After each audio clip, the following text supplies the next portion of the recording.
Daniel, on va finir vos market movers avec le secteur de l'audiovisuel et du divertissement. TF1, dont le modèle économique, bien, c'est les recettes publicitaires.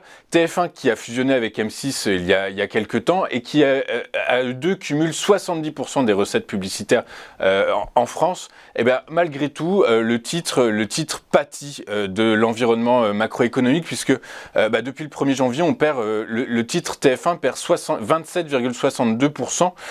Est-ce que, comme sur Biomérieux, vous avez une vision optimiste sur ce titre ou malgré tout la baisse pourrait continuer selon vous, Daniel ? Eh bien, on va le voir, mais j'ai pas une vision extrêmement positive parce que en période de stagflation, de récession, eh bien, ce que les entreprises coupent un peu en premier ou réduisent, eh bien, ce sont les budgets publicitaires, et c'est évident que les diffuseurs de publicité pâtissent d'une baisse des revenus publicitaire.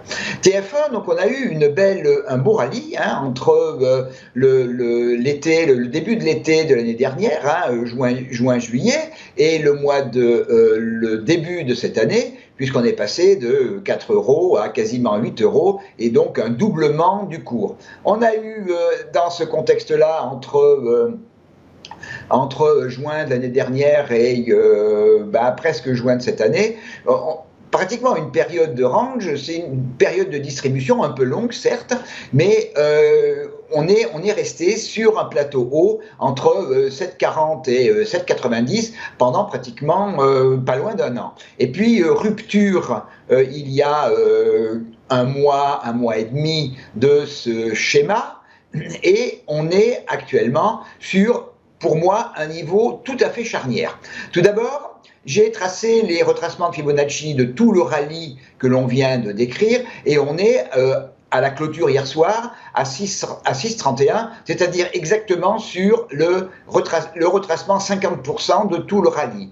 C'est également un niveau de polarité, donc un niveau que le marché va chercher un peu naturellement c'est une zone que le marché va chercher un peu naturellement.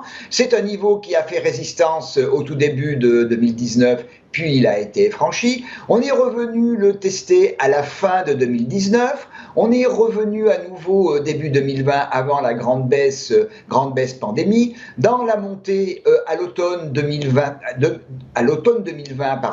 on est resté pendant pratiquement 3 semaines, 15 jours, 3 semaines au contact de ce niveau. Donc c'est vraiment un niveau déterminant 6,31.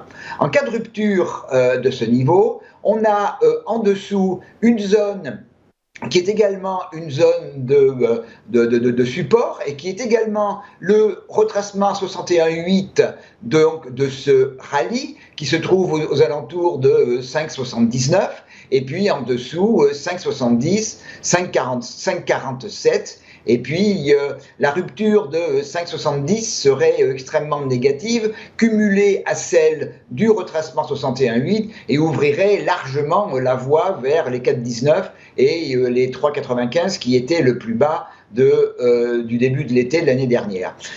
Si rebond il y a sur cette zone ou rebond sur le 61,8, 5,79, eh bien la configuration est telle qu'il faudrait revenir sur un niveau très élevé à 8,67 pour que le mouvement baissier soit invalidé. Donc en fait, tout rebond serait véritablement un simple rebond technique dans une configuration baissière. Et puis dernier point, eh bien, ça fait plusieurs jours que les cours sont en dessous clôture, en dessous de la bande de Bollinger basse. Donc on a quand même un mouvement sur TF1 qui est quand même très largement orienté à la baisse. Donc vous préconisez éventuellement de shorter le titre TF1 ou... Alors attention.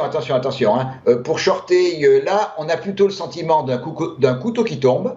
Donc pour pouvoir shorter un couteau qui tombe, il faut qu'il y ait une consolidation, une figure de retournement technique, et à ce moment-là, on peut avoir, en fonction de l'endroit où on est et de l'objectif suivant, les objectifs que j'ai indiqués, si on a un ratio rendement-risque favorable, à ce moment-là, on peut shorter. Mais on shorte pas, moi je ne shorterai certainement pas aujourd'hui, ça c'est très très clair, puisque le niveau de stop il est trop éloigné. Donc il faut qu'il y ait vraiment les conditions en tendance baissière d'une consolidation et du redémarrage de la tendance.